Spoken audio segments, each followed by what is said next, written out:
কিরে হাল্ক, আর কত ঘুমাবি? ঘরে তো চাল ডাল কিছুই নাই। আজকে কাজ না করলে বাড়িতে কোনো জায়গা নাই।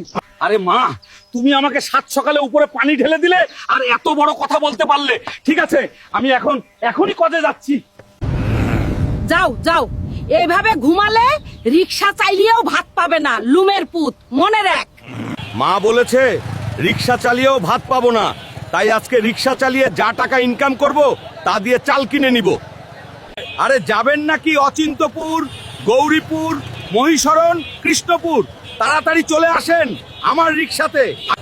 আরে এই বুড়া বেড়া, এত ওজন, সামনে তো আসতে পারতেছি না। যাই হোক, আজকে যেমনি হোক চাউল কিনতে হবে। আরে মা, তুমি আমাকে বলেছিলে রিক্সা চালিয়ে ভাত পাবো না, তাই রিক্সা চালিয়ে চাল কিনে আনছি। ভাত রান্না করো। ঠিক আছে, আমি ভাত রান্না করতেছি, তুই গিয়ে হাত মুখ ধুয়ে আয়, আমার রান্না হয়ে যাবে। আরে মা, শুধু ভাত দিলে কেন আমায়? তরকারি কোথায়? শুধু ভাত কিভাবে খাবো আমি? সকালে যে বললাম করে চাল ডাল কিছুই নাই, শুধু চাল আনলে কেমনে হইবে? তরকারি কে আনবে? ঘরে কোনো তরকারি নাই। আর লোমের পুত যেমন কর্ম তেমন ফল। তরকারি খেতে হলে এখন রিক্সা চালিয়ে বাজার থেকে তরকারি নিয়ে আয় পড়ে।